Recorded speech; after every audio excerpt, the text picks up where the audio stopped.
website. Now, when I said it is being recorded, I guess you're started to record the meeting, Paul.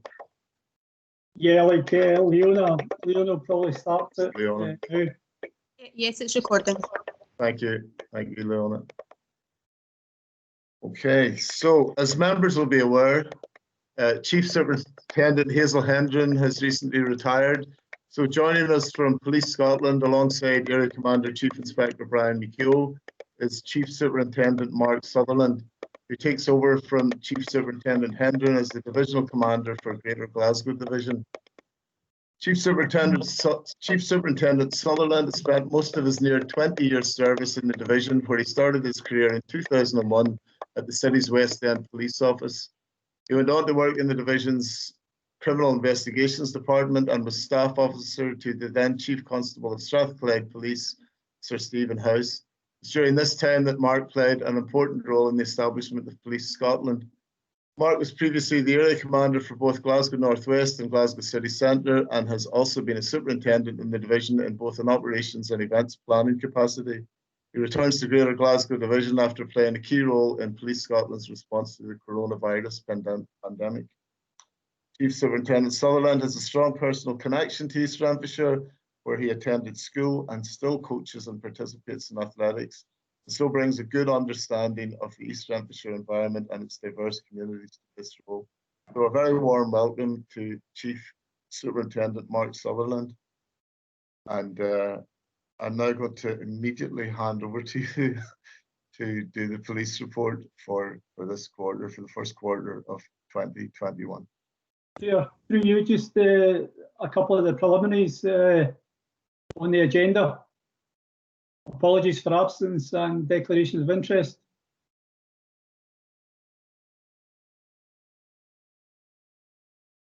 Okay, can you hear me okay, Mark?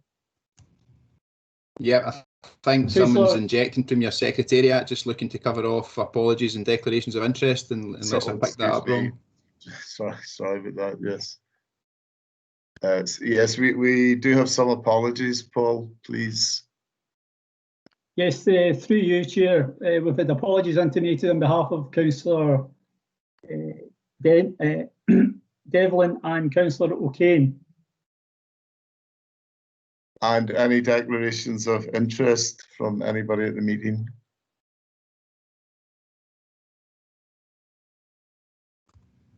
Okay, thank you. Now, Chief Superintendent.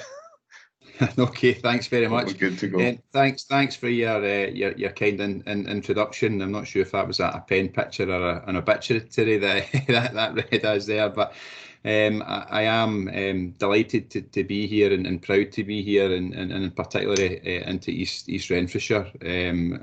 As was articulated, I've got a very broad experience of Greater Glasgow, including East Renfrewshire, in both policing and personal terms. So it's a real honour and privilege to be here. You've been in very good hands, I think, through Hazel and Brian McAnulty before, and hopefully it will be very much a case of hand to the tiller and keeping us pointing forward and keeping all those good relationships continuing and moving forward. Obviously I'll have my own view on things moving forward once I get settled in, but I don't anticipate there'll be any significant change, and really just trying to build and strengthen those local partnerships that already exist in East Renfrewshire, and you're in good hands with Brian as well as the area commander there, and I'll just continue to give my support to him as the kind of senior leader in the division. So Brian will come on to speak about the actual report for East Renfrewshire, but I thought it might be useful just to give a slight overview of our pandemic and COVID response and where that's been, particularly as that's where I've just came from in terms of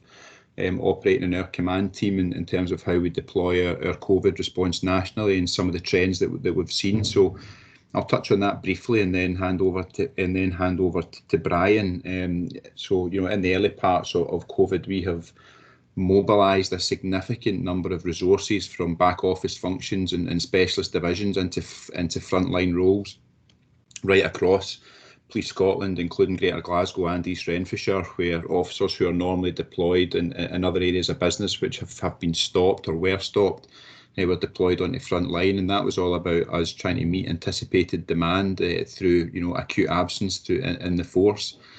That obviously didn't quite happen in the way that we anticipated, and a lot of those resources have now returned, but that's now something, as we can see this acceleration again, that we're now looking at again, and we have a number of states of readiness in the division where we will look to redeploy resources very quickly to make sure that we continue to meet that policing demand. One of the things that you'll see is it reads like a bit of an unusual report, I think, in terms of the numbers and the performance from the police. Police has been both directly impacted on and influenced by COVID. So we have seen things like violence and robberies and acquisitive crime come down across the country, particularly during that lockdown period. But now we're beginning to see that accelerate back towards normal policing demands, while things like antisocial behaviour have accelerated, and really what we find is that as the government introduces changes in legislation or changes in guidance, we see a real increase in demand from the public for a whole variety of reasons, from those who are reporting noisy parties who wouldn't normally do so, right down to gatherings of more than 2 households in a house, and us really having to adapt the way that we change and the way that we deploy. And really what is unprecedented powers that we have in the police just now, and sometimes akin to wartime powers in terms of how intrusive we are being asked to be into people's private and personal lives. And it's been really important across the division and in East Wren that we get that the balance right between where we educate and seek support to disperse those gatherings right through to when we enforce. And thankfully I have to say enforcement has been pretty few and far between.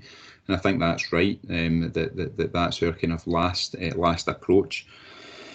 So in terms of what that else has brought for us is a slight rise in complaints made about the police, particularly in East Renfrewshire, where I think really what we've seen is a position where we have been engaging with individuals and members of the public that wouldn't normally come into contact with the police.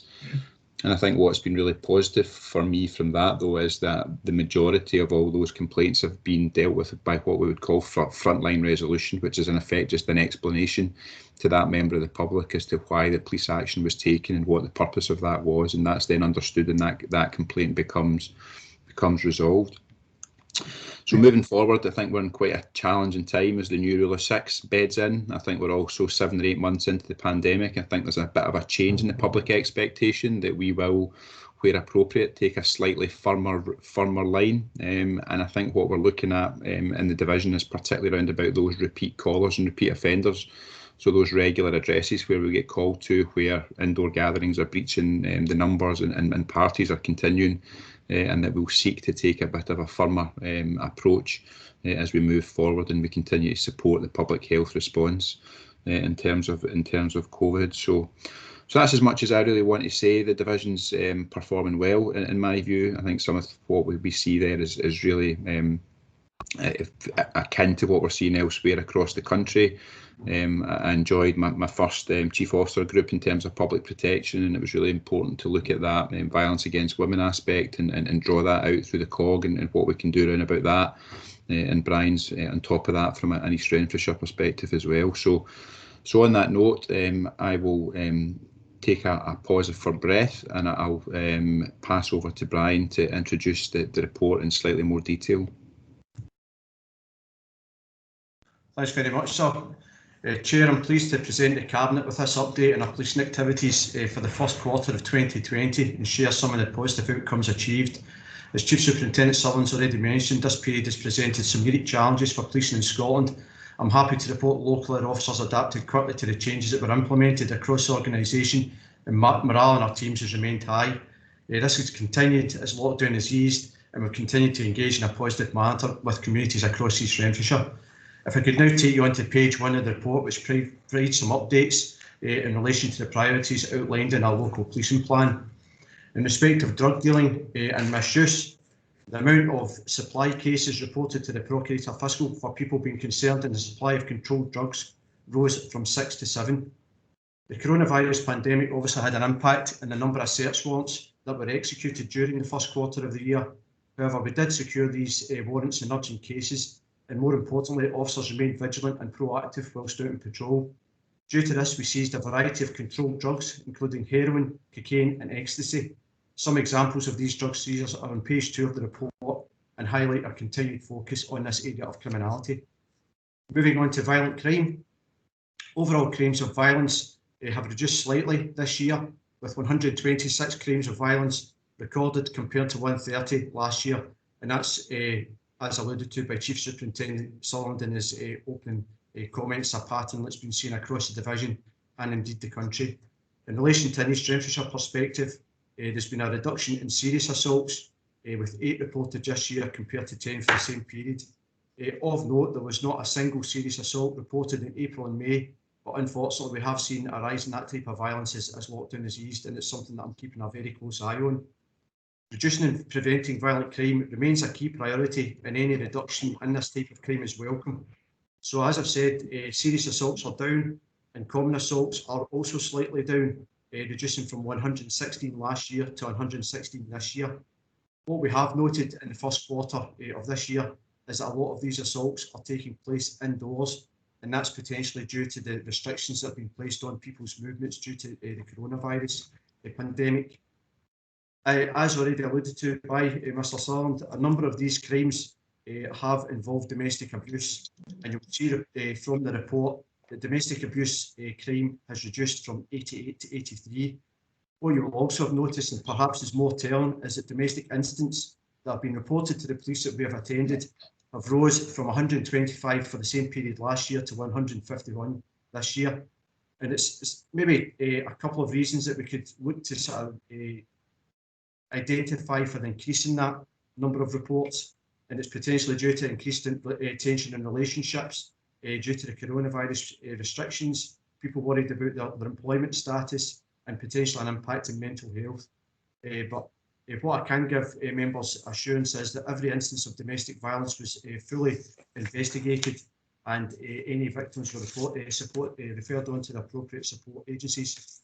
And as has been highlighted at the Chief Officer's Public Protection Group, domestic abuse is something that we're keeping a very close eye on locally in the event that any of that particular type of abuse has been hidden due to the coronavirus pandemic.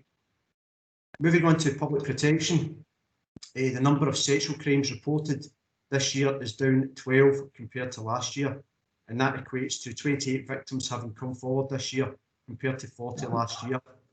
Again, this reduction is welcome. However, we'll continue to work with partner agencies to provide support to victims, and we continue to receive the support of specialist officers in East Renfrewshire to deal with these investigations, which are invariably lengthy and complex.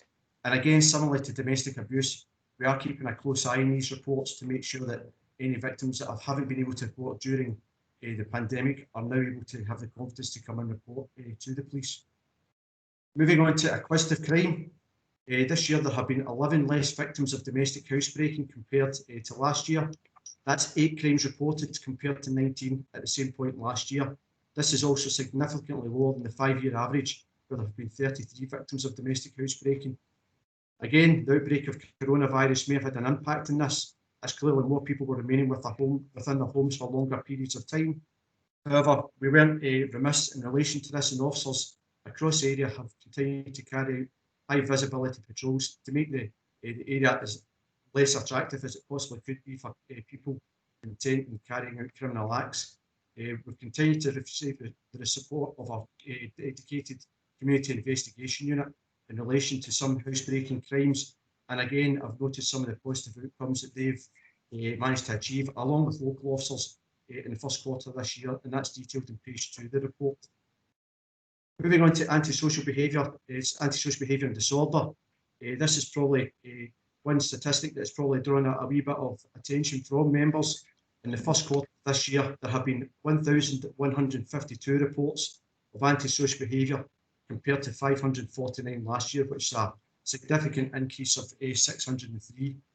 Whilst that I can obviously appreciate this number may draw some attention from members, I think it's important to note that a large number of these calls were in relation to non-compliance with Scottish Government guidance on coronavirus.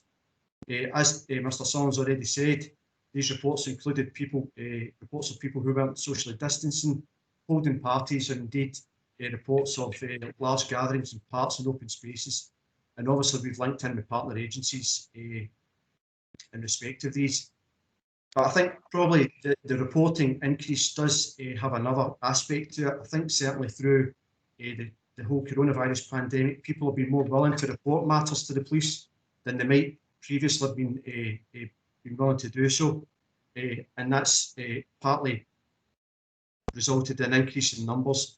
But what I would say is we did experience an increase in antisocial behaviour and disorder as lockdown eased. And as such, an appropriate policing plan with a patrol matrix with problematic areas was implemented. And again, we secured support from specialist resources to increase visibility across the area. If we could now take members on to page 2 of the report, which highlights some of the specific activities the officers have undertaken in Q1 of 2020. I'm aware that members will have had a chance to read the report in advance of today's meeting. I don't intend to go through every single example. However, there's a couple of key aspects that I would like to highlight. Members will also notice that this part of the report is split into crime and protecting vulnerable people, which are the key aspects of our new local policing plan for East Renfrewshire. So in relation to the crime section of page 2, I'd like to mention the licensing initiative that officers ran in conjunction with the Council's licensing department. This focused on the responsible sale of alcohol by off licences, and a large number of premises across the local authority were subject to joint visits during this initiative. This was just one strong example of a partnership working across East Renfrewshire in the first quarter of 2020. We worked closely with the Council's Community Safety Department, Trade and Standards, Environmental Health, Housing and Social Work Departments, and also our colleagues from the Scottish Fire and Rescue Service. At this point, I'd like to record my thanks to those partner agents for sharing their time, expertise and resources in what was a challenging time for everybody.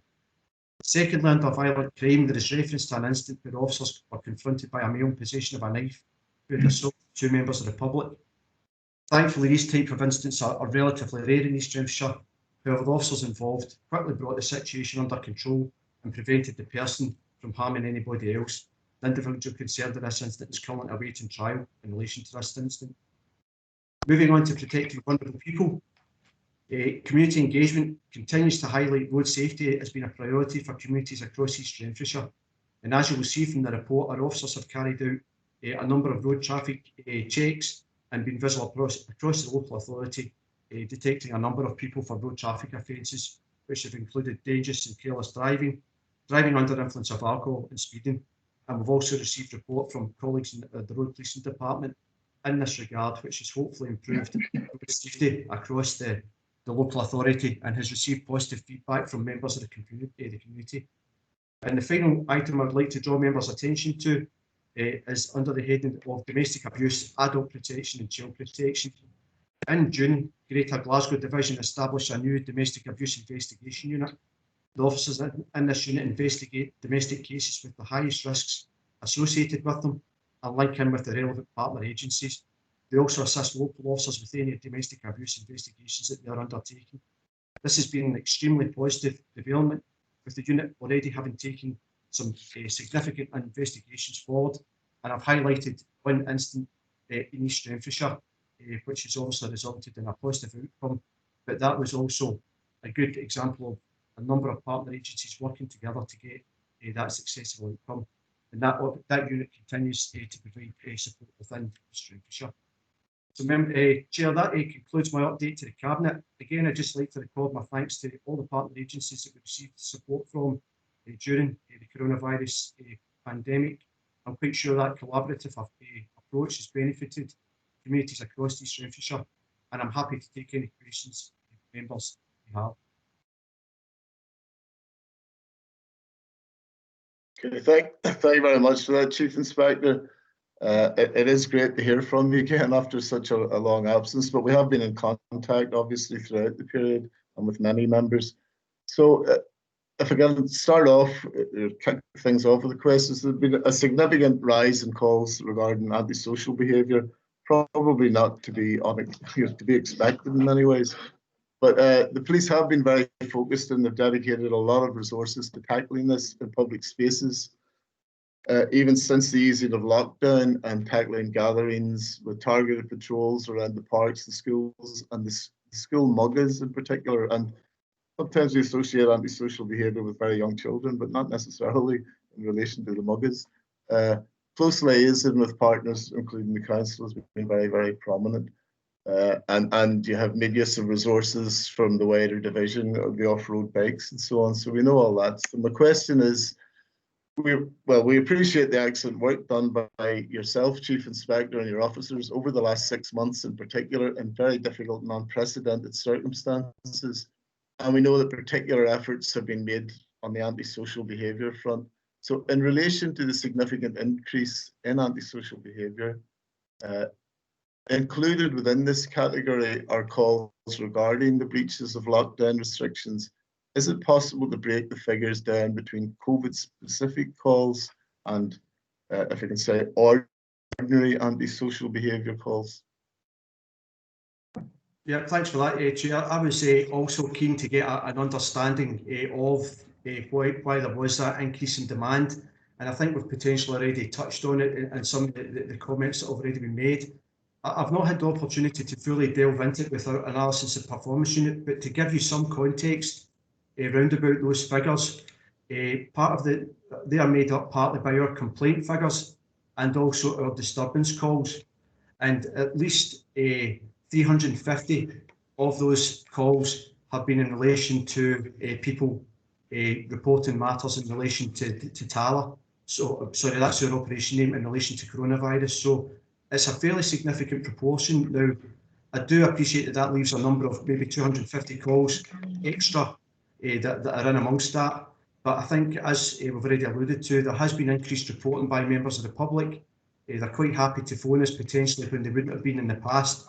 And it does, there's potentially a number of multiple calls in there for one instance. So I think it'll probably more telling what happens in the next quarter in terms of what that looks like if we see a reduction. And I see Mr. Sullins looking to come in as well. And I don't know if he wants to add any further context to that. Okay, I'll just let Mr. Sutherland come in then, if you would add, please. Thanks. No, it was really just to build on what Brian's already said there. And actually, one of the challenges that we have, of course, is that there's no kind of black and white definition between a lot of these, and actually one morphs into the other. So I think the first thing to consider is the police systems and the ability that we have to record what is a true, if you like, COVID call and what is not, and actually, so our systems are set up as crime and incident recording, and then almost overnight we were continue to get legislation and guidance which we then have to police, and we have to build that into the existing systems that we have. So whilst we're working hard to understand that differentiation that you speak about, it's very hard to do so, and is very resource intensive in terms of actually a manual trawl of instance at times. But the other thing to note is that actually a lot of them blend across from one to the other. So you may have a call about a house party or noisy music, which is also a breach of COVID legislation, and actually trying to differentiate between the two is at times extremely challenging, but certainly if it would be of interest to the committee, it's something that we can maybe try and task a bit of analytical work on for the next meeting.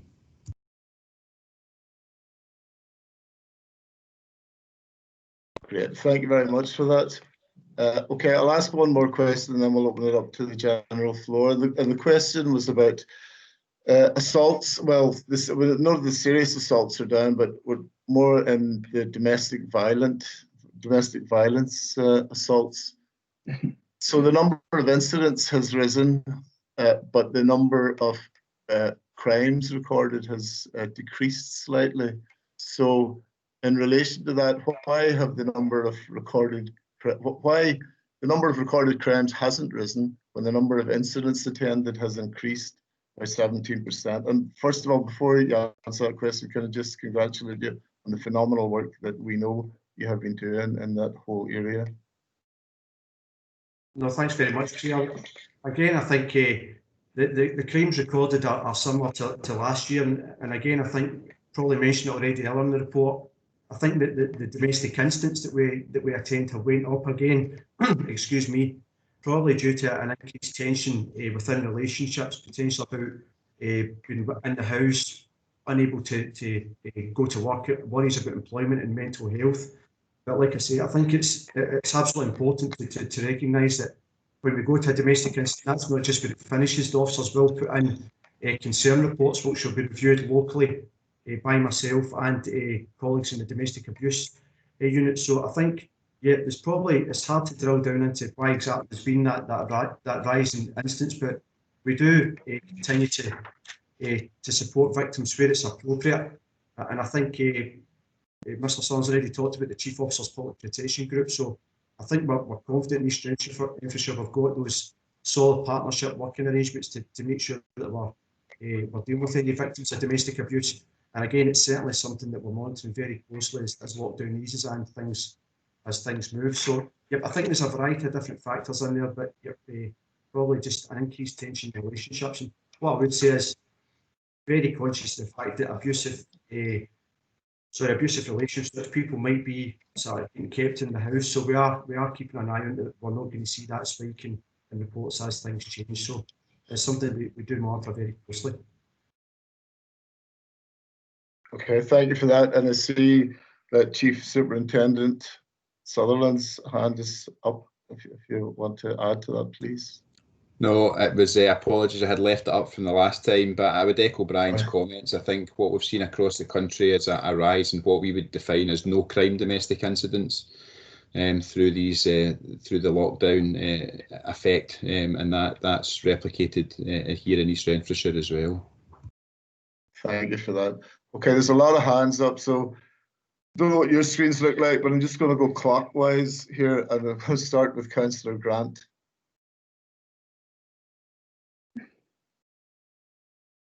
I think you're still on mute, Councillor Grant.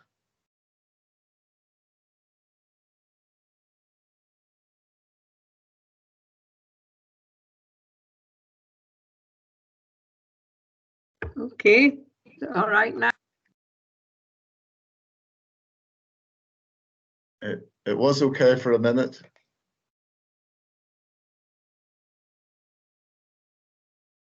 All right, we're in business. Yes. Yep. That's okay.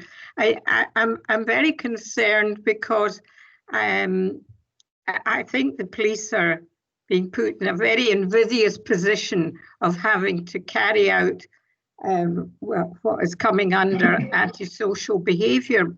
I'm not actually sure whether antisocial behaviour, the way we're looking at it now, is now a question of breaking the law.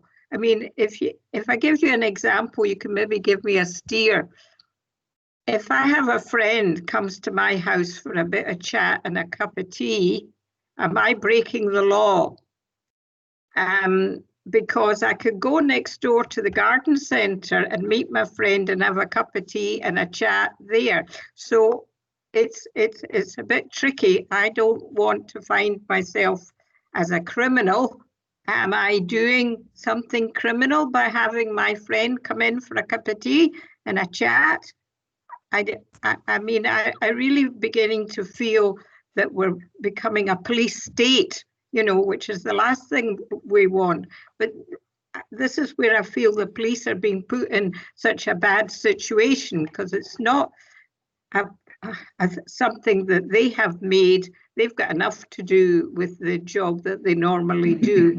This is an extra piece of work, which I do not envy them. So tell me, am I going to be breaking the law if my pal comes in for a cup of tea and a blether?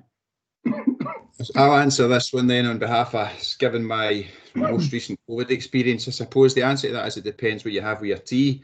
No, you're not with two persons. So it is a real challenge for the police. I have to say, I've sat in senior police command meetings about our COVID response, and indeed with partner agencies, and indeed in Scottish Government, as everybody tries to scratch their head and understand where are we and what is logic, what's legislation and what's guidance. They have tried to clarify that to a point, round about the noisy party of 16 people or more, and then most recently with the 2 households and 6 persons, and that coming into legislation. So at the moment, if you have only 2 households and you're not breaching 6 persons, then you are not breaching legislation. But the wider point to that is very well made round about actually what is the role of the police here, and our role is very much one of supporting the public health response. But as we continue to move through that public health response, I think the expectation on the police is growing, and that's something that we need to be very, very cautious of, particularly when you consider the public confidence in policing. And as you say, that movement towards a perceived police state, when actually our role should be very much one in the background in terms of supporting the public health emergency that we still see ourselves in. So what we're trying to do is get our communications right. We're trying to maintain a very consistent policing style and tone to make sure that our officers have appropriate guidance, that they understand the rules and regulations, and that they're applying discretion fairly liberally, but where it's appropriate to do so, they are moving to that enforcement. So I hope that answers your question to a point, and maybe Brian would want to say something else. If I could just interject, Chairman, it answers my question to a point, but that is the point. You know, if it's a very subjective view, everybody might have a different take on it. And I don't think the police have been, they're not being given helpful advice, I don't think, because they've got very specific rules about things that they do. And this is not really all, it doesn't really fall into a very major category. But then on the other hand, you could be criminalizing a whole lot of people for nothing. And the idea that your neighbor could say on the phone, well, this woman next door to me, she's having a cup of tea with somebody, she shouldn't be there. So I'm very concerned about the way the police are having to deal with something which is way, way beyond what they thought they were going to do when they picked up their warrant card all those years ago. Thank you, Chairman. Yeah, I wouldn't disagree with that in terms of the challenge that it's brought to us, but maybe some of the things that we've tried to do to get around that, on top of what I've also mentioned, that is that we continue to survey and monitor public confidence so that we are gauging our approach and our response. And we've also set up an independent advisory group under John Scott QC, who's a human rights a specialist, and through him and a whole group of different individuals, including academics, who we provide with data and our approach. We continue to get scrutiny and advice on the police approach from that perspective as well, just to try and help keep us on the right path, as you say, as we try and operate in what is a very difficult space between traditional policing enforcement and supporting the public health emergency. Okay, thank you for that. Okay, Councillor Bamforth. Thank you, Chair.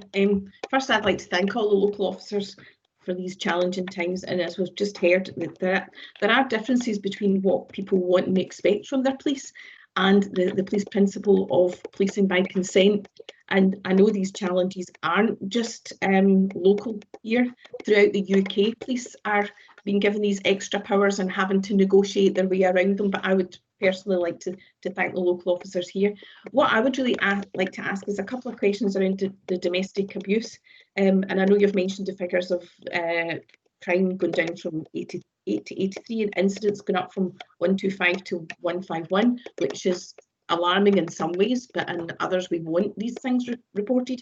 However, when we look at the last quarter 4, and we didn't have a police and fire cabinet after that, I know, because we were right in the middle of the peak of the pandemic. It mentioned then that the domestic abuse incidents had gone up from 235 to 330.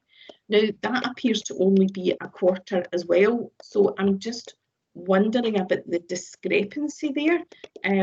Are there a lot of people, is that really only for quarter 4 last time, and this one is only for quarter 1 this year?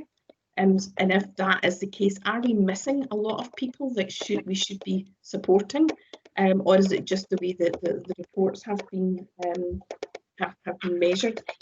The other question I'd like to ask is about this new domestic abuse investigation unit, which is I'm delighted at. However, myself and Councillor Merrick, have visited Helen Street a couple of times and seen the amazing work that goes on there, particularly around domestic abuse. And we specifically visited the area where they look at domestic abuse, and I think it's partly tied in with the Assist in Glasgow.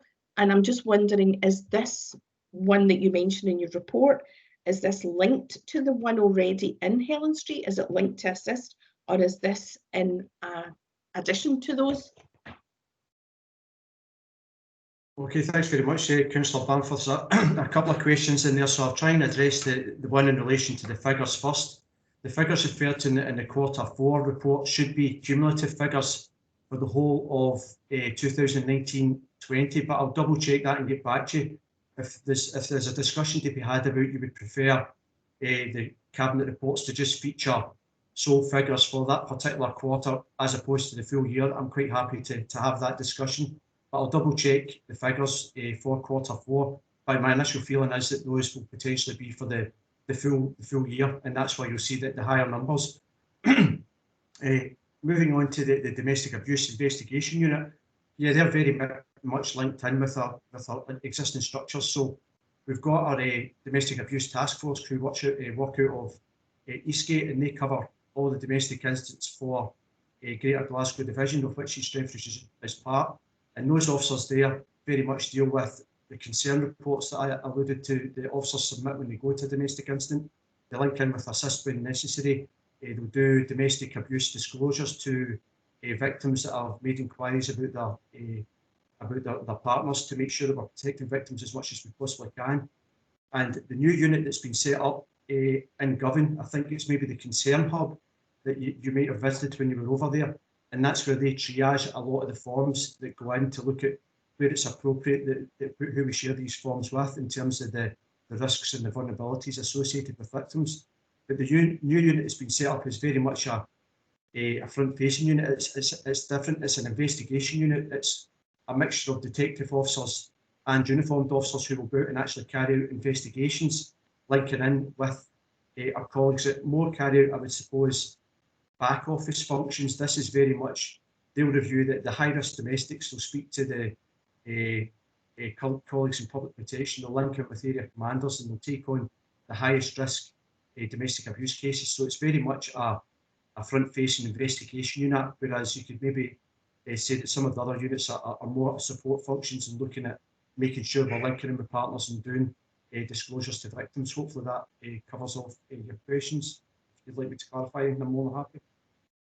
No, thank you. And it would be good to see the figures, because the Q4 specifically says it's only that quarter, but I realise it's just not very clear. So it would be good to have in the reports a quarterly number, but also at the end of the year to have the yearly number as well, just so, because it's useful to be able to compare quarter to quarter, especially when we're trying to the coercive and controlling behaviour and domestic abuse, we're trying to increase the reporting of that. So it would be good for us to be able to see that we are, or you are, or we all are collaboratively being successful in encouraging women and giving them the confidence, and men, to give them the confidence to come forward and report it. And without the figures, we can't really work out whether we're actually doing that or not. No problem. Happy to take that on board, and I'll do some further work in respect to that, and I'll keep you updated. And if you'd like that in future reports, then more than happy to accommodate that. Thank you. That's great, thank you. And I'm just going to go to our Chief Executive, Lorraine. Thank you, Councillor. It was just maybe to follow up on the comment that Councillor Grant made about the difference between what's in legislation and what's guidance, and just to remind everybody, just for avoidance of doubt, that there are still local restrictions in place which would stop two households meeting up indoors, so indoor gatherings between two households, unless part of an extended household, should not be happening. But if I can just refer back to Chief Superintendent Sutherland, I think the important point that Councillor Grant was making is that's guidance rather than in legislation. Is it possible for you just to confirm that? Yeah.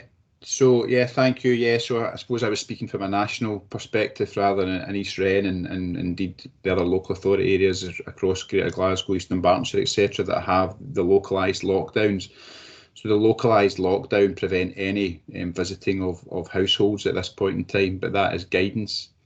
The rule of 6 that I referred to, which is the national perspective of 2 households and 6 persons, is now moved into legislation and can be enforced by the police.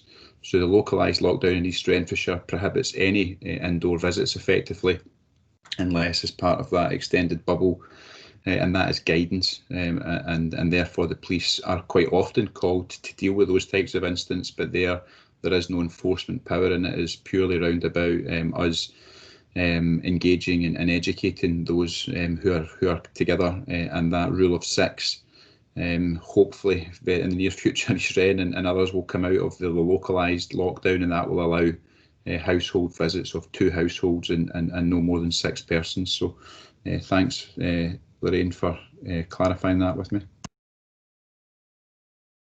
Okay, thank you, that's very useful. And can we go on to Councillor Lafferty now, please? Thank you very much, convener. I certainly would agree with colleagues who have recorded their appreciation of the good offices of our police here in East Renfrewshire. Just a number of small concerns. As you know, this police fire cabinet is the only liaison we have with police focusing on East Renfrewshire.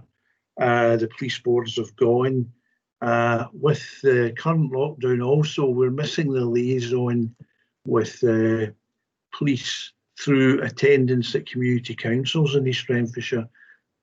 That was a very important communication channel that helped garner local intelligence and maintain good relationships with the various communities, which there's quite significant diversity in their characteristics and demography, that perhaps their voice is no longer being heard. I would have thought also, one final point, it's not directly affecting East Renfrewshire, it's more of a divisional concern perhaps, but I was a bit surprised that with the lack of, or the reduction in football matches, particularly at the large grounds in Parkhead and Ibrox, that would have raised a bit, given us a bit of slack to sort out antisocial behaviour elsewhere. I don't know if that is the case, but it's just I was a wee bit surprised that the lack of football matches, the lack of the reduced attendance at the games that are on would have had some kind of positive spin or a positive impact on local policing. Thank you. Brian, do you want to answer, and then I can certainly speak about the events and the way that we police Celtic Park and Ibrox, if you maybe want to touch on the community council element. Yeah, no problem. Yeah, Councillor Lafferty, yeah, it's the community council is obviously something that we very much valued as well in terms of local officers getting along to engage with local people and find out what their local issues were.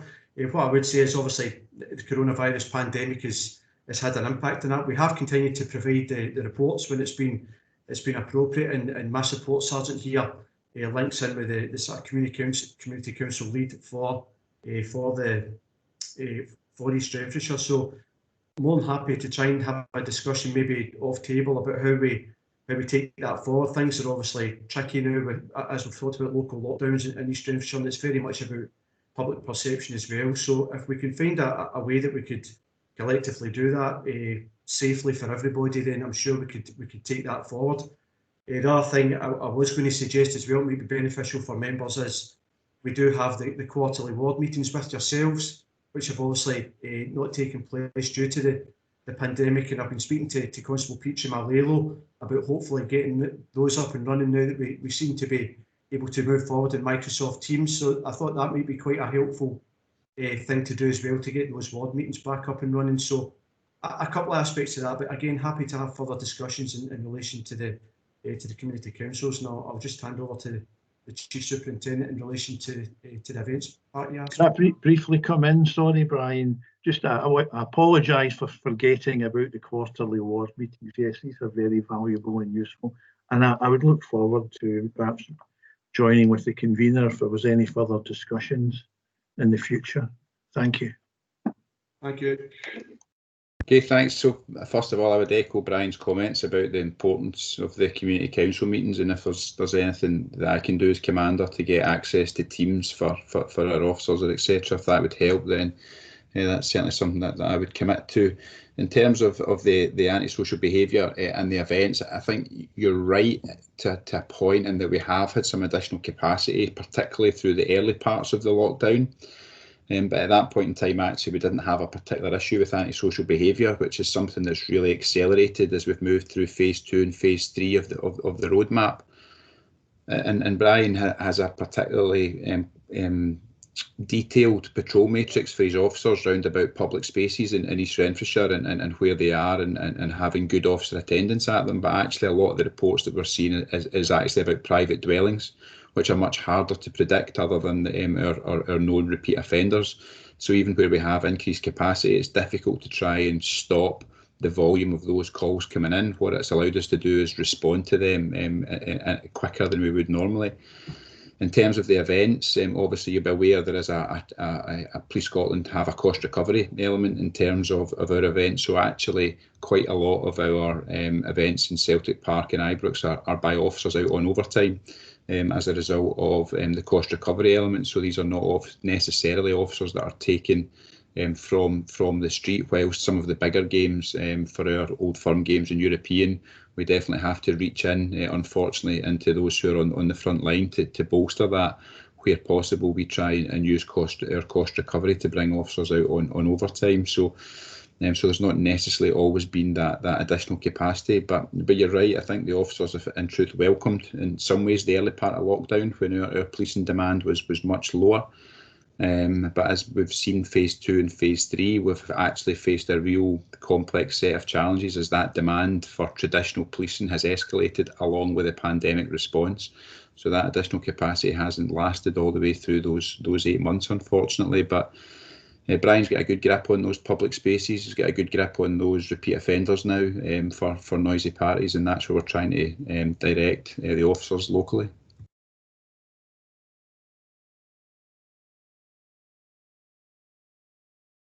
Okay, thank you very much. I don't see any other hands up, so I'll just round up a little bit if that's okay. In general, the report has some excellent examples of individual cases highlighted in it, and the arrest for housebreaking, attempted housebreaking, supply of drugs, and the proactive road traffic policing. Also, there was a bit during the initial lockdown period where Police Scotland allocated 3 officers to CCTV monitoring with the council's control room at Thornley Bank. That has worked extremely well and gives some very positive outcomes indeed.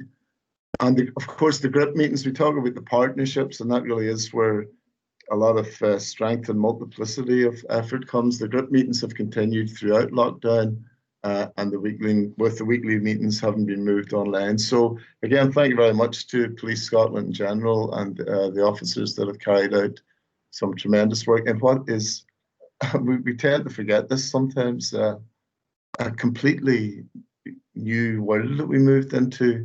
Suddenly, quite suddenly as well, and we're nowhere near out of it yet. So thank you, and please keep up the good work. Okay, so now we're going to move on to Scottish Fire and Rescue Service. So we've got 2 new faces to East Renfrewshire here, and that's following Graham Binning's recent move to the National Response and Resilience Team and Group Commander Colin Martin's retirement. So it's all new around here today. Jim McNeil is now the Area Commander for East Renfrewshire, Renfrewshire and Inverclyde. Prior to this role, Jim was responsible for service delivery in the east of Scotland and has a wide range of experience across various functions of the fire service. So welcome to Jim. And Alan Coftree joins us as the Group Commander. Prior to his role, Alan was responsible for service delivery across the 3 local authorities in Ayrshire. So welcome to Jim, welcome to Alan, and I'll pass over to whichever of you is going to do the Scottish Fire and Rescue Service report. Yeah, thanks very much, Chair. And I hate to start with an introduction with an apology, so please accept my apologies for dialing in a bit late.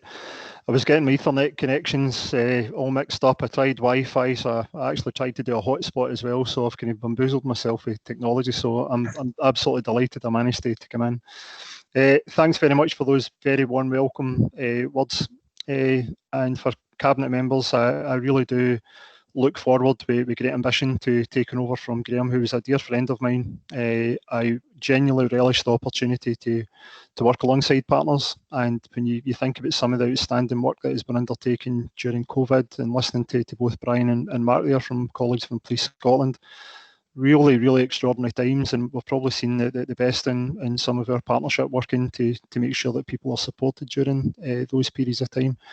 So I genuinely do look forward to presenting the report, and I'm going to bring Alan in just in a wee minute. But I guess just for myself, you know, I hope I bring a lot of experience back into the role. I was really enthused. I delved into one of the workshops that we held within the council yesterday, and really energised by how I'm seeing the council and the partnership arrangements really working. So I just like to express my thanks for that invite. And to that end, if you're okay, Chair, I'm going to bring Alan in, who is the commander for East Renfrewshire, and Alan will go through the scrutiny report. And what we'll do is I'll kind of jump in and out if there's any points from the Cabinet members or any points I'd just like to underscore, if you're okay to do that. And as such, if I can just invite Alan to come in now, please. Okay, that's brilliant, boss. Thanks for that. So Cabinet, thanks very much for allowing me to come in today and to speak about our performance over the past quarter. So I'm Alan Cochrane, and as the Chair said, I've worked in various areas before this. I've probably been in the area now for about 8 weeks.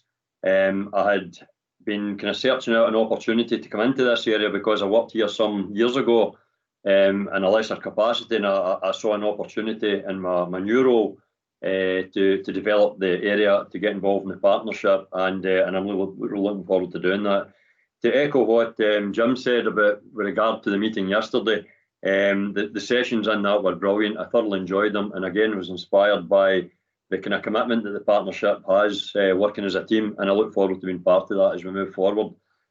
I would like to just kind of give an overview, first of all, of the activity within East Renfrewshire, and then I'll start to break it down. I'll work my way through each section, and I'll also give you an update while I'm going through that on any activity that we've been involved in during Q1. So I'll just start off by looking at our accidental dwelling fires. So we've had 14 of them during the Q1 period, with 2 accidental dwelling fire casualties during that. So I'm pleased to say that whilst that will come across as we get into the report as a 100% increase, it's because we only had 1 in the last quarter. So the unintentional injury and harm we've had across the period has been 3. Deliberate fire setting has been 68. And again, when we look at that, that very much comes into, it's very much related to weather, and that activity arises when we get good weather. So non-domestic fire safety, we have had 3, and unwanted fire alarm signals, which is the one which is a huge economic impact on us, we've had 37.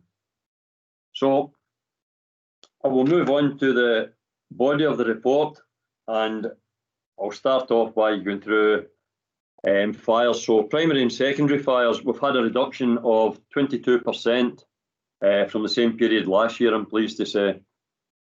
Total number of incidents across the period has been a reduction of 17%. Special services, a reduction of 56%.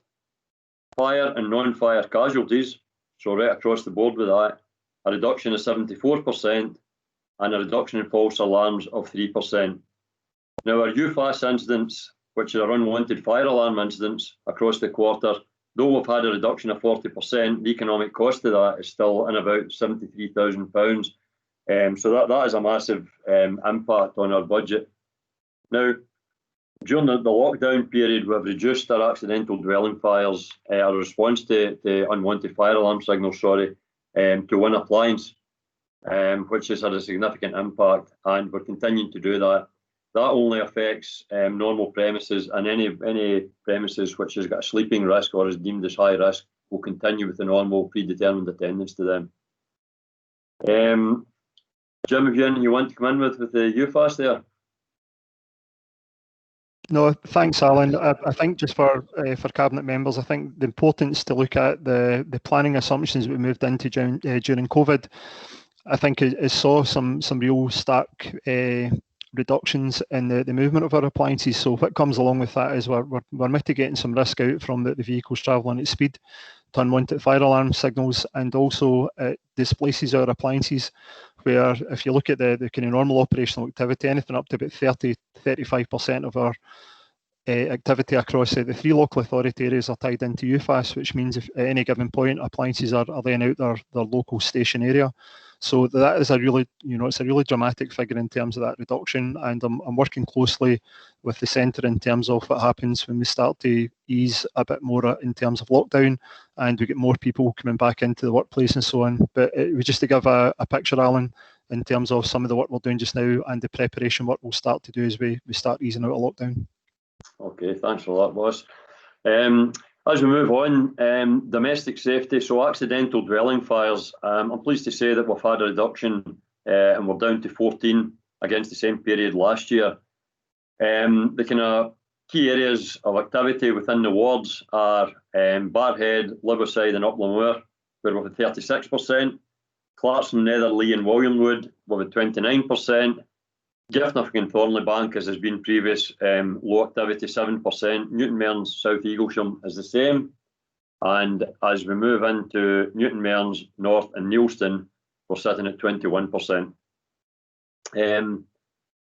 The kind of main source of ignition in there, as traditionally has been, is cooking appliances. So people cooking, and as you can see by the times there, it's early morning, so affected by potentially people who are maybe have been affected by alcohol, and early afternoon, when people are starting to cook their dinners. So that's traditionally when we get them. And again, the highest offender, as I said, is cooking appliances. The severity of the accidental dwelling fires. So we've had no firefighting action in 14%.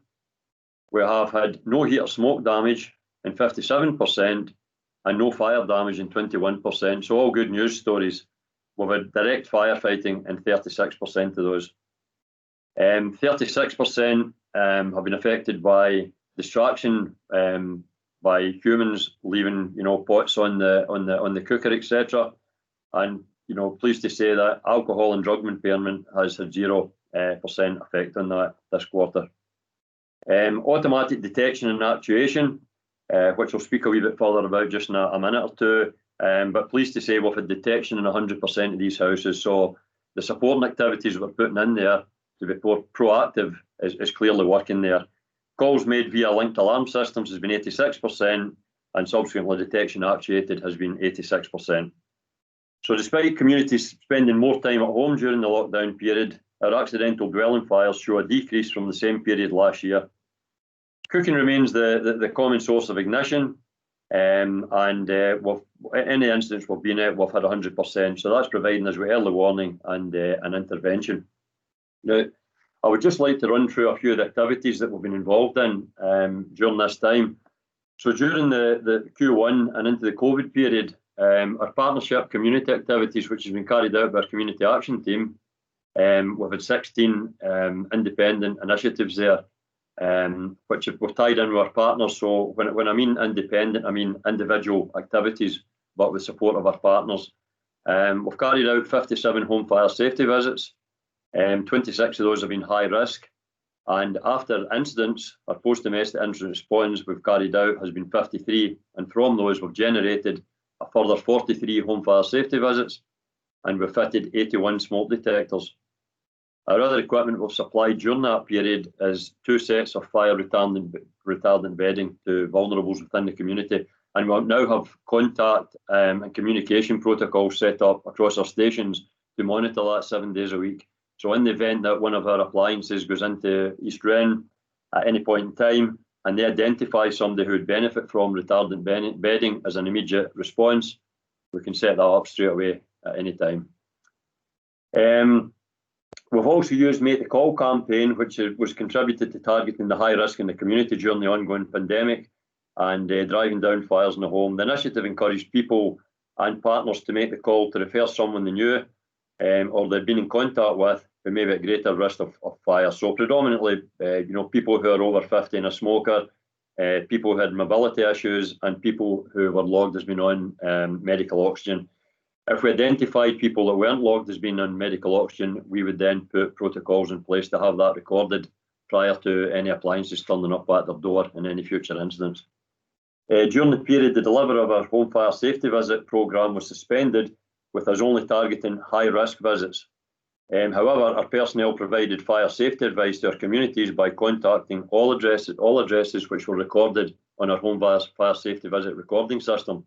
So in effect, any that we didn't attend, we contacted and we made sure that there was a provision in. And at that point, and on some occasions, we identified that they did then transpire to be high risk. So at that point, we then went out and engaged with them and made sure that they were provided with smoke detectors and they were left in a safe situation. We also provided home fire safety advice and kitchen and safety advice as well. Leaflets were handed out during this period as well, basically across the whole board of activities that we get involved in. So smoking, candle safety, smoking heat alarms, nighttime routines, and most importantly, a fire escape plan. So that was provided either remotely or on site, depending on whether they're high risk or not. Moving on now to domestic safety, accidental dwelling fire casualties. So we had 2 accidental dwelling fire casualties within that period, and the 2 casualties both involved males between the age of 20 to 39. One suffered slight smoke inhalation and minor burns following a small kitchen fire caused by distraction during cooking, and the other suffered slight smoke inhalation following a fire caused by careless use of candles, which was extinguished prior to our arrival. But again, tying into the safety campaign that we had carried out and we're continuing to carry out. So the 2 casualties we had, one was in Barrhead, Lipposide and Upplemore, and the other one was located in the Clarston, Netherley and Williamwood ward. Again, as you can look at the time scales on them, 0700 in the morning and 1800 at night. So again, when people are getting up and starting to cook, or at night time when they're starting to make their evening meal. We went through the injuries there, so there were slight injuries involved, I'm glad to say. During that period, we also carried out a radio campaign which provided fire safety advice, and the article focused on staying fire safe through lockdown, highlighting the dangers of cooking and alcohol use. In response to COVID-19 restrictions, which are in place and will continue to be in place for a considerable amount of time, we had tied in with educational facilities across East Renfrewshire, and our P&P teams are in the process of reviewing our youth and fire engagement programmes, and they're focusing on fire-related antisocial behaviour and home fire safety. The Community Action Team Partnership referral process, as I said, is now monitored 7 days a week for risk-critical referrals, and it takes no longer than 24 hours maximum to get any materials that we may have. So whether it be smoke alarms, whether it be fire retardant bedding, whether it be letterbox guards, any of this equipment we can set up and have in place within 24 hours, normally less time than that. And our operational crews within East Renfrewshire now have a ready stock of fire retardant bedding, metal bins and mats to allow us to respond immediately to identified vulnerable adults, whether through referrals from partners or whether we pick them up whilst attending incidents. I'm going to move on now to unintentional harm. Boss, anything you want to come in with prior to me moving on? No, I'm happy with that, Alan. Thanks. Okay, so as you can see there, over 3 incidents of unintentional injury or harm during the Q1 period.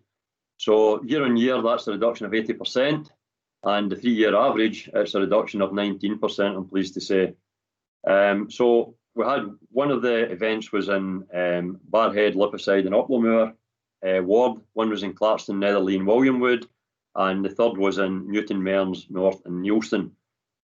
So we've seen a significant decrease in the number of non-fire casualties.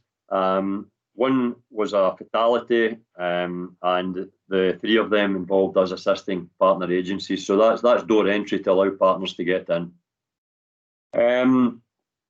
We had 1 fatality, we had 1 hospital with serious injuries, and we had 1 which was hospital with slight injuries. And as I said, the 3 of them was assisting other agencies.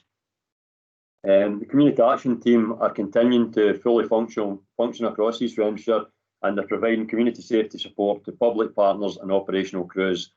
Since the start of the pandemic and the social distancing protocols, the team have continued to provide the fitting of smoke detectors, fire retardant bedding and fire retardant mats to vulnerable residents across East Renfrewshire.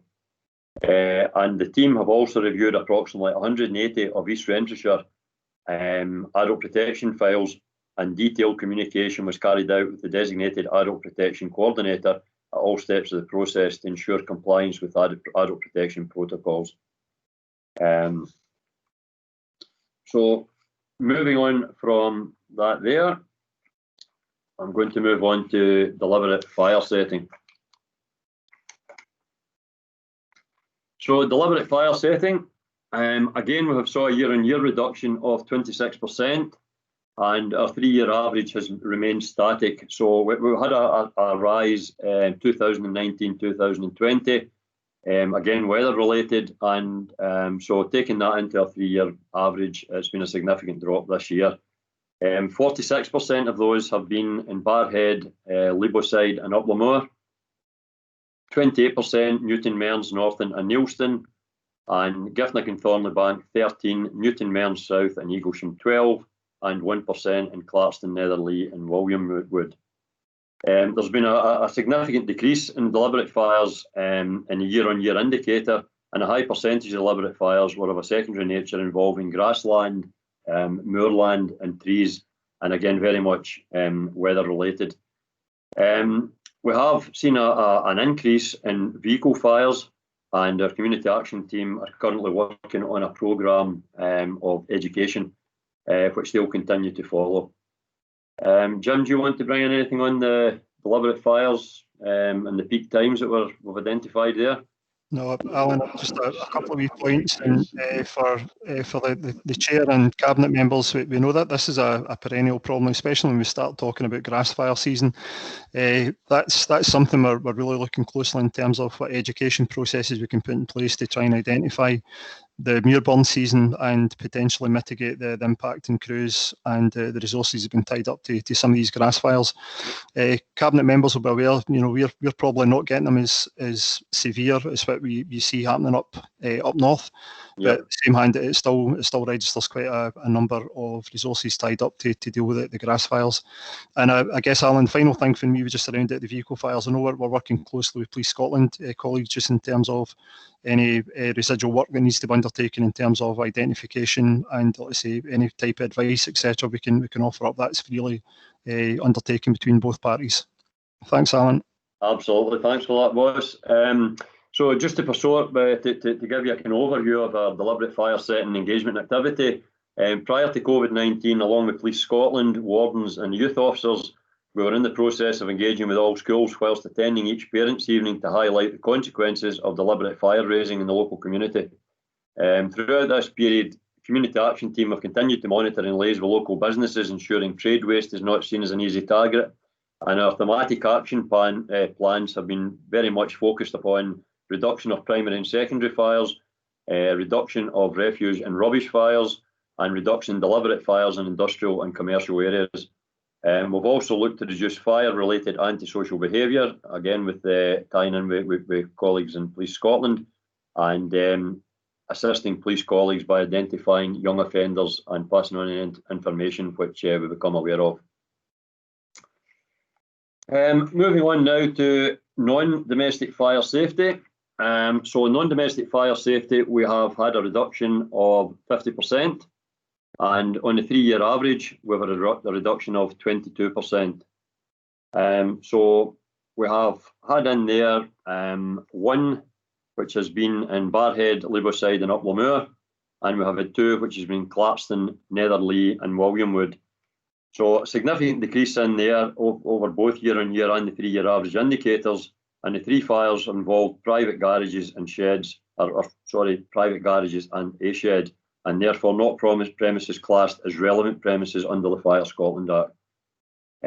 So for one of these, there was no firefighting action, and for the other 2, it was direct firefighting action, so use of BA and main jets or hose reel jets. Heat and smoke damage occurred in one of them, and there was no fire damage in the other one. So as I say, 2 were private garages and 1 was a garden shed. Our enforcement team have contacted, during this period, our enforcement team have contacted all high risk and very high risk duty holders across East Renfrewshire. These include hotels and care homes to provide support and guidance in line with their responsibilities under the Fire Scotland Act. All care homes that were due audits have been consulted with, and COVID standard letters have been sent out to the duty holders. These premises will be audited as soon as permitted. We are still carrying out regular telephone conversations with the individuals to make sure there's no changes, or with the duty holders, and this will continue to go on until some of the constraints that's on just now are released. And finally, unwanted fire alarm signals. So unwanted fire alarm signals, we have a reduction of 40% from year-on-year totals, and a reduction of 18% on the previous 3-year average. So again, a significant decrease in unwanted fire alarm signal incidents, and this is due to many premises being closed during the period due to the COVID-19 crisis, and almost half of the UFAS incidents involved were in care homes or sheltered houses accommodations during that quarter. And again, I mentioned earlier that we reduced all our responses to non-sleeping risks or identified high-risk areas to 1 appliance during that period to minimise contact and to reduce the amount of blue light journeys we're involved in. As you can see from the top right-hand side of the report there, nursing homes, care homes and sheltered housing were the highest instance of occurrence there, and next to that was education, and then retail sitting slightly below that. So that comes under normal practice. Boss, anything you want to bring in about UFAS? No, Alan, the only wee thing, just to probably underscore the point you made there, and for, you know, to try and give Cabinet members the comfort, we will always respond out to anything that's deemed as high risk. We will always respond back out with the full weight of attack to anything that's deemed as a sleeping risk. And one last thing that Alan touched on is the kind of contact we're making virtually by the duty holders of some of the non-domestic premises we've got has been undertaken. So we're actually carrying out virtual audits. So we're working embracing technology to make sure that the compliance within the Act has been adhered to, and more importantly, we're keeping in regular contact with all these premises just to make sure that the safety of staff and the safety precautions that's in play are within the current legislation and the guidance. And thanks, Alan. That's brilliant. I'd just like to highlight just one more thing just before I finish up my report, and that is with regard to the unwanted fire alarm signals. Our community action team, along with our coordinator, Station Commander Scott McMillan, they've been working on 2 projects. I don't know whether you'll be able to see them in the camera, but I'll certainly send them out to everyone. We'll have 2. We have the Take 5 initiative here, which is based on the staff within the premises where we're getting highest activity, and then the one here I'm holding up, which is avoiding false alarms, is directed towards the public. So that's 2 campaigns we're working on just now, and they'll be fully introduced as soon as we can get clearance to work with them. And from myself, I'd just like to thank everybody for giving me the opportunity to go through our report. It's a good quarterly return for me just coming into the area.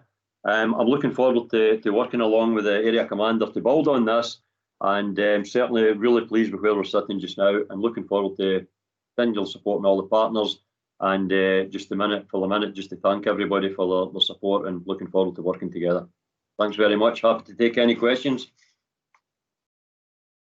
Okay, thank you, Alan. Thank you, Jim. Very comprehensive report. I had a couple of quick questions, if I may, just to start things rolling.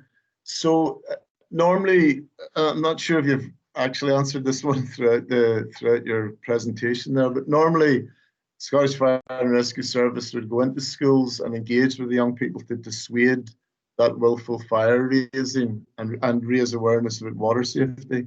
So do you have any plans to deliver any engagement work in different ways?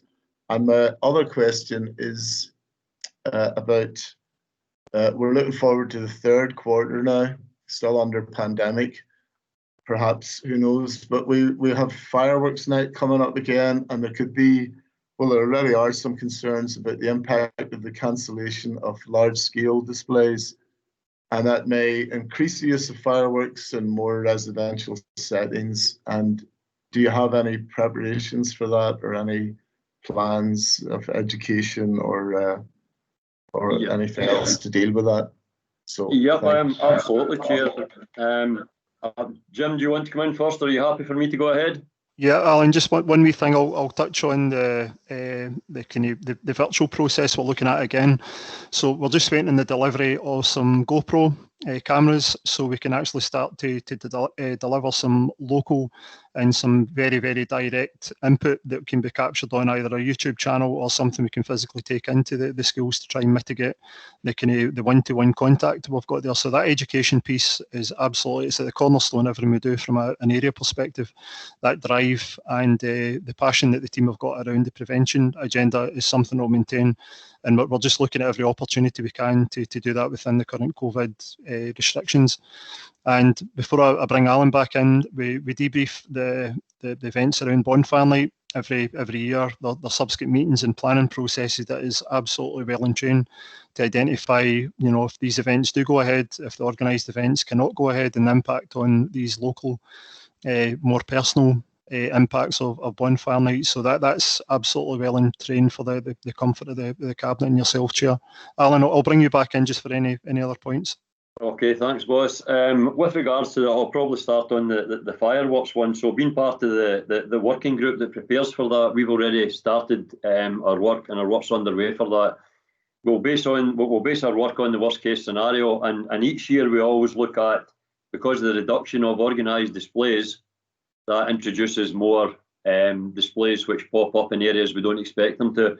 So we'll tie in again with the council colleagues, and we'll look to arrange uplifts where it's identified. So when our crews are going round about in their daily duties, we'll look for them to report back in any areas where they see bonfires getting built up in areas where it's not suitable. And we'll also look to send out our community action team to engage with the people who's proposing to have the bonfire there. And again, tying in with police colleagues in the event that we're not getting a successful conclusion there to get that support, which I've absolutely no doubt we'll have a great relationship there, and we'll be tying in with Police Scotland prior to let them know what our arrangements are prior to the event coming up. With regards to schools, Chair, we're working on just now the activities that were taking place pre-COVID. And if the restrictions continue, then we'll look to deliver them in a remote version of the same programme. So whether that be by using the cameras within the school, or whether we can do it in a safe way, with separate amounts of people within their assembly halls or whatever, and we have minimal personnel going in, we'll still look to continue these programmes. We'll also be directing them towards the guidance that's on our SFRS website. And that communication will take place through our community action team. They'll be contacting all schools to direct them towards that. So we'll be using every opportunity we can to continue engagement as we move forward. Okay, thank you very much for that. Going to move to Councillor Grant.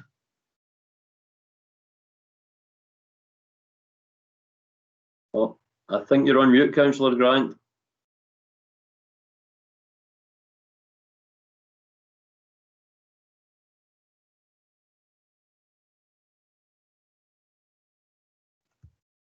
Right.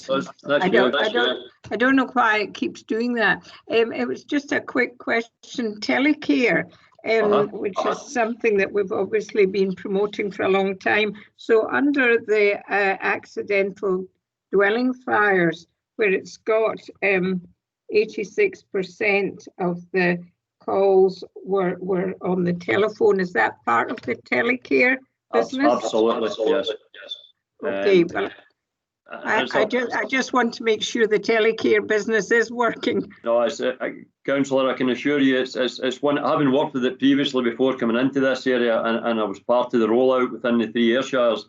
Us responding for individuals, in particular vulnerables and elderly within our community, is paramount, and we'll continue to work with that. That's how I was so pleased to see that, our 2 figures are lining up, because that's telling us, firstly, we're getting detection into all the premises that we're going into when we attend incidents, and secondly, that the linked alarm calls are coming through to us, and that's been proactive is always going to be what we're going to work and continue to work towards. Thank you. Thank you. Thank you. And Councillor Bamforth. Thank you, Chair.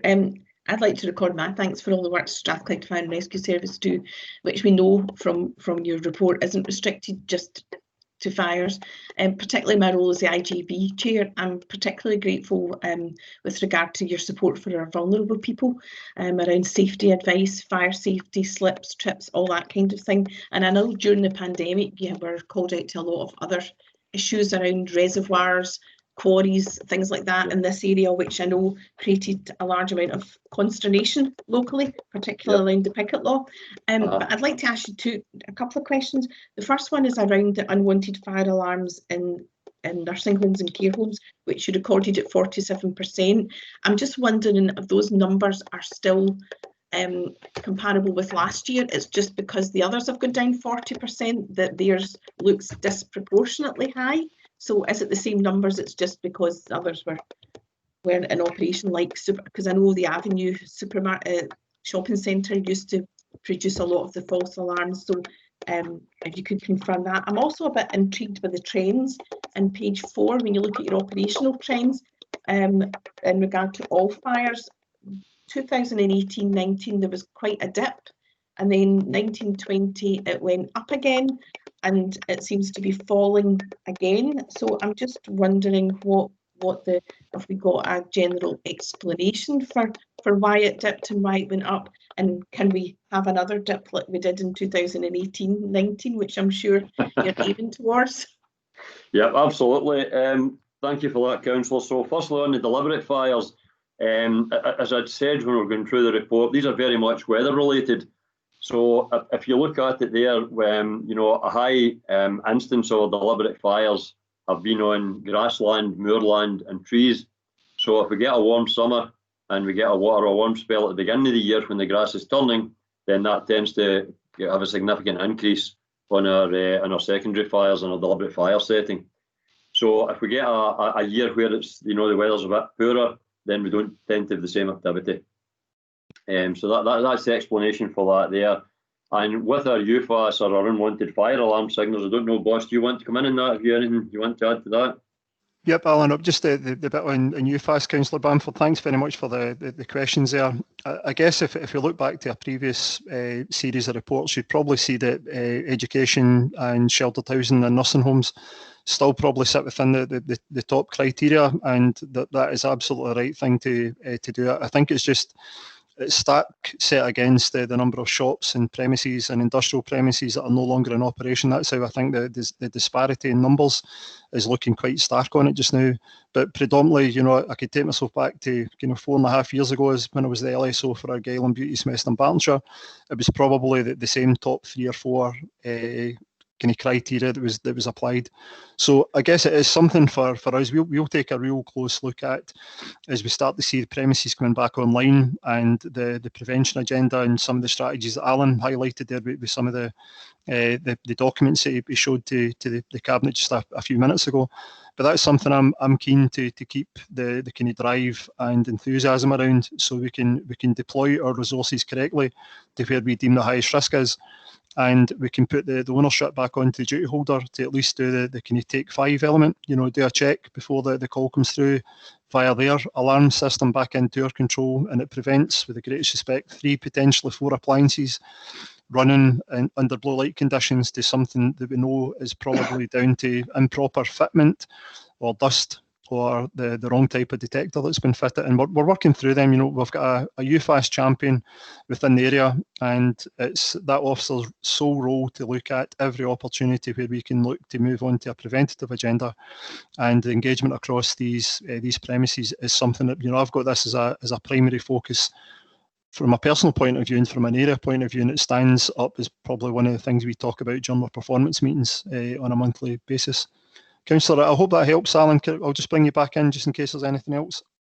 No, I was absolutely fine with that. As the boss has highlighted there, the three top figures on there are the ones that we normally see. We've just introduced a further UFAS champion to assist us within our community action team. So with that, along with the two new initiatives we've got, we'll be looking to drive that down. Quite a lot of this involves good communication and actually getting in and, from the simple toaster being left on within a care home and putting in, for example, a laser toaster. When you walk away and you leave it, then it switches off. So these figures can be driven down by local engagement. So it'll be very much educational for the crews that's attending these incidents and having that initial engagement and dialogue with individuals within these premises to make sure that we drive this down, and that's what we'll be looking to drive towards. So can we be reassured that the numbers in nursing homes and care homes haven't actually gone up? It's just that they're now at the top of the table because the others have reduced substantially. No, these are normally the ones that sit at the top of the table, and these are the ones that we'll continually work at. And there's different things that can put in, like what we'd call a double call. So there'd be a check made prior to the fire service turning out. However, because it does have a sleeping risk in it, traditionally we would normally just still respond to that to make sure. But we're engaging with all duty holders of these premises as we move forward. And I think given the reduction in the predetermined attendance to these incidents during this period of time, that will kind of form part of the review on our attendance to these incidents. Thank you. Thank you. Okay, thank you for that. And Councillor Buchanan? Yeah, thanks, Chair. Just to, first of all, just welcome our new members to Thank you very much. This morning. Thanks very much for that. I think it's fair to say, I mean, very much welcome both reports this morning, which show the vast majority of the traditional aspects of the roles, if you like, moving in the right direction. But one of the key things that has been highlighted by the pandemic, which in essence no one really was prepared for, despite all of the measures that have been in place, was the fact that the good relationship that we've had across East Renfrewshire with all our community planning partners has stood us in good stead for those changes having to be effected. And as much as we know the vast majority of the traditional roles have still continued and still go on, the fact that the adaptation to many of the processes that have had to be brought in because of the pandemic, whether that be the antisocial behaviour type aspects that are considered because of lockdown measures and the restrictions on movement, etc., or whether it be because the additional tasks that came about, whether that be just dealing with our residents in a slightly different manner and supporting them in different ways across the last 7 months almost now. And I think that partnership stood us in good stead. The fact that it was already working well was there, and that has continued and enabled us to move forward, perhaps in a much better way than many others had. And I speak about that not just with yourselves at Police and Fire, but across all of our public sector partners who really went above and beyond during the last few months to ensure that we delivered the services as well as we possibly could. And that's, I think, great thanks to everyone involved in those services who have all been in the front line throughout it as well, ensuring the safety of as many people as possible. So I express my thanks for that, and thanks very much. I know that will continue. We are working in very different times. We know that many of the measures that are in place will be with us perhaps for some time, and indeed some may well be aspects of things that we look at as part of our recovery and indeed renewal. And I've no doubt we've all learned lessons on what we can actually do better and how we can manage things better. Barbara touched on earlier, and some of the aspects about the educational aspects, and when are you overstepping the mark, when are you doing something wrong. That part and parcel has been, I think, vital in getting the message across to people, which we would anticipate isn't encouraging people to break the law, but enabling them to actually look at their position and moving forward, and how we can actually not just protect ourselves, but protect particularly the most vulnerable in our society. So thanks very much for the reports, for the traditional aspects that all appear to be moving in the right direction and reducing, and long may that continue, but for the additional services that have been provided over the last few months, which are enabling us all to go about things with as much normality as there can be at the present time. So thank you for that. Thank you. Thank you. Okay, there's no more hands up, so we're coming to the end. So yeah, just to echo some of what Councillor Buchanan has just said, we do appreciate the ongoing commitment to local partnership work, and we know the worth of that. And both the police and fire liaison officers have been very important contributors to the weekly group meetings, and that's continued, and now we've got virtual meetings. So we look forward to working in close partnership and into whatever new situation we find ourselves in. And it's been very reassuring this meeting today to hear from Police Scotland and from Scottish Fire Rescue Service. And thank you very much for the reports. And thanks to everybody for being here today, or being where you are, but virtually here.